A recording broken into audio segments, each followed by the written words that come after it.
Yo no sé si ustedes son mucho de decir esa frase tan famosa de que el mundo está mal repartido. Pues la mala noticia es que eso pasa en el universo también. El universo está muy mal repartido. O sea, llevamos aquí, estuvimos antes hablando un montón de rato sobre lo guay que sería que la Tierra tuviera un anillo para protegerse de la irradiación solar. Y no tiene. Y resulta que en el sistema solar exterior, donde no hace sol ni para nada y no necesitan anillos, todo el mundo tiene anillos y es lo más normal del mundo. Y hay un objeto en el sistema solar exterior, un transneptuniano, que se llama Quaoar. Esto es un nombre mitológico de indios del sur de California. Ya saben que la IAU propone esto de que a los objetos que se van descubriendo en el sistema solar ponerles nombres mitológicos de los aborígenes de la zona desde la que se descubre, ¿no? Y por eso hay muchos transneptunianos con nombres de dioses hawaianos o así. Bueno, también hay algunos también indios, ¿no? Arrokoth, aquel que visitó la New Horizons después de Plutón, el que antes era Ultima Thule, lo llamaron provisionalmente y luego el nombre definitivo fue Arrokoth, que era también un nombre indio-americano. Y bueno, pues este objeto, Francis, tiene un anillo, pero peculiar además, ¿no? Es un anillo curioso. Sí, este es un artículo que se ha publicado en la revista Nature, no en Nature Astronomy, en Nature de verdad. Que la otra también es de verdad. Sí, pero quiero decir que muchísima gente, cuando se publica en algo de las revistas del grupo Nature y aparece en la página web nature.com, pues todo el mundo empieza a decir, esto es Nature, y son muchas revistas. Bueno, pues esto es la Nature, la FETEN, la que se publica todas las semanas y sale en papel y en los kioscos en Gran Bretaña. Y es una revista en la que tienes que publicar una cosa que sea como única, ¿no? Que sea como llamativa, como excepcional, como muy innovadora. ¿Qué es lo innovador de encontrar un cuerpo pequeño transneptuniano con un anillo, cuando ya sabemos que hay otros que lo tienen? Lo innovador es que el anillo se encuentra fuera del límite de Roche, del límite de Roche. Este es el límite que marca cuando las fuerzas de marea, debido al cuerpo grande, provocan tensiones en el objeto que hacen que un satélite, un cuerpo que está dando vuelta, acabe digregándose y rompiéndose en forma de anillo.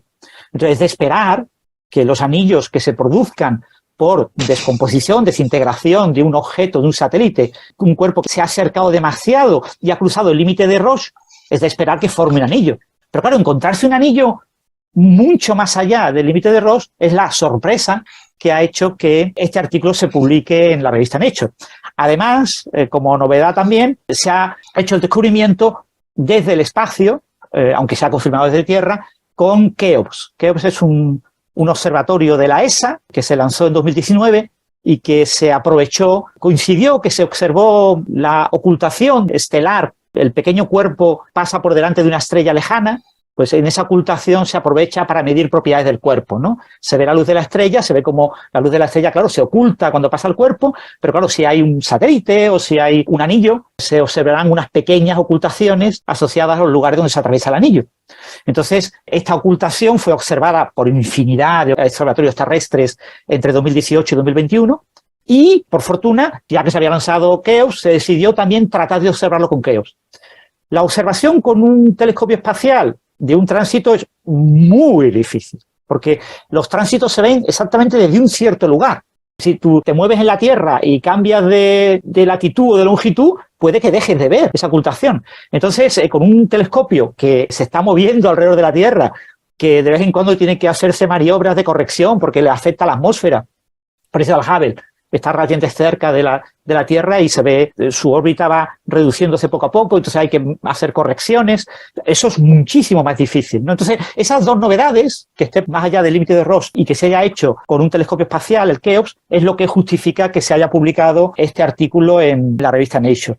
¿Este anillo qué características tiene? Pues en principio hay que recordar que Quaoar es un cuerpo que tiene un diámetro de unos 1.100 kilómetros, tiene un satélite pequeñito de unos 150 kilómetros, y entonces resulta que el pequeño satélite, puede tener más de uno, pero solo se ha observado uno, está a 13.300 kilómetros de Quaoar, se llama Waygot, o como se pronuncie, y el anillo está a 4.100 kilómetros, es decir, el anillo está entre el satélite y Quaoar, cuando el límite de Roche está a unos 1.780 kilómetros.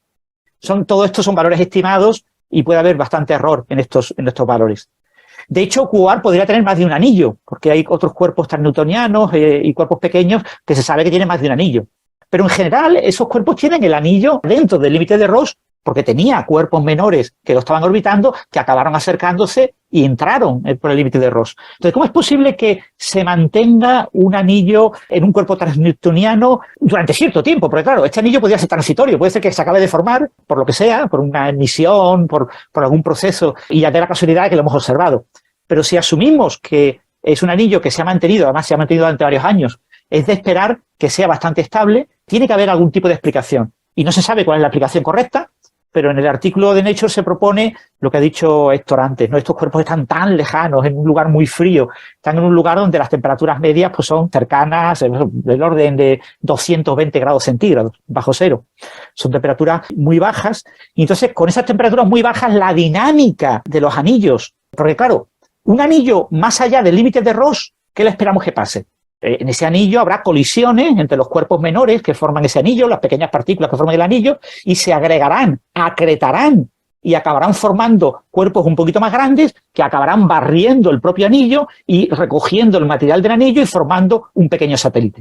Es decir, un anillo más allá del límite de Ross, uno espera que en relativamente poco tiempo acabe dando lugar a un satélite. Pero aparentemente este anillo, si asumimos que es estable y que ya ha tenido una larga vida, no está formando un satélite. Ese satélite podría formarse incluso en escalas de tiempo del orden de un año. Y ya ha sido observado entre 2018 y 2021 por diferentes ocultaciones. Entonces, tiene que haber durado más de un año. Entonces, no parece que esté produciéndose ese proceso. Entonces, ¿cómo podemos justificar que en esas colisiones entre los corpúsculos que forman el anillo, cómo es posible que las colisiones no acaben agregando? Entonces, posiblemente se ha propuesto que sea la temperatura. Al ser tan frío, muchas de esas colisiones serán elásticas y entonces eso evitará que haya agregación. Las colisiones inelásticas son colisiones en las que se calienta un poquito el material y se pegan y se agregan formando grumos, y aquí se ha propuesto que eso sería una posible explicación de por qué se mantiene este anillo estable, entre comillas, durante tanto tiempo. Repito que lo hemos observado durante unos 3 años, que tampoco es que tengamos garantías de que esté durante mucho tiempo, pero en apariencia esa estabilidad observada durante 3 años apunta a que puede ser estable durante mucho más tiempo, ¿no? En Quoad probablemente haya algún que otro anillo y seguramente habrá otros satélites, no solo el que ya se ha observado, pero todo esto será una cuestión que se irá dilucidando con futuras ocultaciones que por casualidad pues acaben permitiéndonos observar ese tipo de fenómenos. Y esto más o menos es un poco la idea de esta noticia, de este artículo, que ya os digo, es un artículo interesante, curioso, pero que tampoco es algo así revolucionario. Y lo que sí nos plantea este artículo es que es muy posible que muchos otros transneptunianos tengan también, si es verdad que este anillo es estable y de larga duración, tengan también anillos similares, estables y de larga duración, más allá del límite de Ross. Este es el primero que se observa con esas características, y es posible que en esos objetos tan lejanos y tan fríos haya también este tipo de anillos. Pero claro, esto es el primero y por eso se publica en Nature. Estaba yo mirando la figura 1, donde se ven las curvas de luz, y ostras, está muy al límite, ¿eh? Claro, claro. ¿Te lo crees porque habrán hecho los test estadísticos y será, pues, no sé, una detección a no sé cuántos sigmas? Pero la verdad es que uno espera, siempre cuando se dan estas noticias parece como que han visto la foto en la que se ve el planeta y el anillo alrededor, pero en realidad lo que han visto es lo que sale en la figura 1. Y te tienes que creer que en las bandas azules hay una bajada de la luz. Claro, de la curva de luz. Los oyentes no lo ven, pero bueno, aquí tenemos una curva en la que hay como oscilaciones a máxima frecuencia, es decir, oscilaciones de un punto abajo y un punto arriba, un punto abajo y un punto arriba, un ruido sobre una curva que se ha dibujado que es roja y los puntos son negros, y entonces hay una pequeña bajada de los puntos entre el 1 y el 0,95%, 0,95 en flujo normalizado, que después se recupera.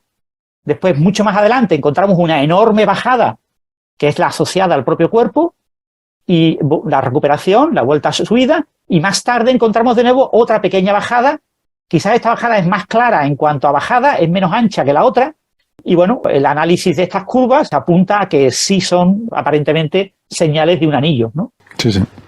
Ya digo, depende de cómo lo analicemos, porque el primer tránsito tipo anillo es más ancho, pero el borde de anchura lo podíamos haber cortado antes. O sea, da la sensación de como que el anillo es más grueso por unas zonas y menos grueso por la otra, desde el punto de vista de la Tierra, cuando ha ocurrido ese tránsito.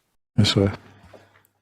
No sé si llegaste a comentar, Francis, si dijiste las posibles explicaciones que se daban, además de la de el material del hielo, ¿no? Que decían que quizás a temperaturas tan frías no se pegaba, pero también podía ser perturbadores gravitatorios, ¿no? Claro. No sé si comentaste algo de eso. A mí me sorprendió un poco que los autores en la sinopsis, en el abstract del artículo, solo ponen una posible explicación que es la que ellos un poco han estudiado, que es la posibilidad de que no se pegaran, ¿no? Los fragmentos. Sí que Francis comentó que al estar fuera del límite de Roche es sorprendente porque deberían irse aglomerando y formar una luna. Y que a lo mejor es porque el material, al estar tan frío, digamos que no se pega, sino que chocan y rebotan, ¿no? Son colisiones elásticas, que quiere decir que chocan y rebotan. No sé, hay otras explicaciones que tienen que ver con que haya una perturbación gravitatoria que a mí me resultan más naturales porque las hemos visto en otros cuerpos en el sistema solar, en los anillos de Saturno. Vemos los efectos que hacen algunas lunas sobre, por ejemplo, el anillo F, que tiene una estructura en Saturno que no se entiende muy bien, con huecos, y parece que es que está en una zona en la que hay lunas, pero esa no llegó a formar una luna y probablemente es porque las que están cerca lo van perturbando y no dejan que se llegue a formar ese otro cuerpo. Pues no lo sé, estos objetos transneptunianos suelen tener abundantes satélites y yo creo que ellos en el abstract no mencionan ninguna otra explicación, pero podría ser que haya una luna, o yo voy a proponer aquí que a lo mejor hay un perturbador que no hemos visto que no es una luna porque es un agujero negro primordial. Muy pequeñito. Bueno, eso ya es muy radical. No, bueno, en el artículo lo proponen. De hecho, estoy presentando una figura de las extendidas del artículo en la que se presenta la curva esperada para una resonancia 6,1 con el satélite, con Wave, y la curva asociada a una resonancia 1,3 y 1/3 con el propio Quasar, y entonces parece que el anillo está como en medio, ¿vale? No está claro el grosor que tiene, no está, o sea, estas cosas son difíciles siempre de estimar, y entonces podría ser la combinación de ambas resonancias, como comenta Héctor, las responsables de la estabilidad del anillo. Lo proponen también como hipótesis. Una de las cosas que no hemos dicho es que la imagen que hemos mostrado es una de las imágenes que se han obtenido de la ocultación. Hay muchas otras imágenes de ocultaciones y en esas otras ocultaciones se ve el anillo con otros parámetros, es decir, se ve con otras curvas de luz, con lo que en realidad no es que tengamos una única ocultación y una única curva de luz que muestra las señales de la presencia del cuerpo y del anillo, sino que como tenemos muchas, pues se puede hacer un análisis estadístico de todas ellas y eso incrementa la significación estadística de la observación del anillo. De acuerdo. Quizás algunas de las imágenes que salían que no eran tan claras, lo que sí que son es compatibles con, ¿no? Claro. La primera sobre todo es como, bueno, es lo que decía Héctor, porque el análisis está hecho y te dice que hay, pero ahí realmente hay casi más ruido que otra cosa. Sin embargo, ese ruido o no ruido es compatible con el resto de bajadas que se ven más claras. Claro. Esta, la que han puesto aquí es la más clara, ¿no? La que han puesto en la primera figura, que es la de Hipercam, que es del Gran Telescopio Canarias, que es una curva que, claro, se supone que es una de las mejores curvas obtenidas. Pero bueno, como se han obtenido muchas, si tú combinas todos esos datos, pues acabas confirmando la significación estadística de tu observación. Yo creo que hay pocas dudas de que se trate de un anillo. Otras cuestiones ya son el tema de la estabilidad de los modelos. En este tipo de artículos en Nature, lo que les encanta es que no se resuelva completamente el asunto del modelado. Es decir, a Nature le gusta presentar la observación de algo nuevo en la naturaleza. Es necesario proponer algunos modelos, porque es lo convencional, ¿no? Hay que proponer algunas hipótesis que lo expliquen, pero hay que generar tensión, es decir, hay que proponer varias, no hay que decantarse claramente por ninguna, y hay que tratar de que mucha gente se ponga a trabajar sobre ello para que cite el artículo y genere el alto impacto que se espera de un artículo de Nature. Que te pueda dar un titular del tipo El misterioso anillo del poder.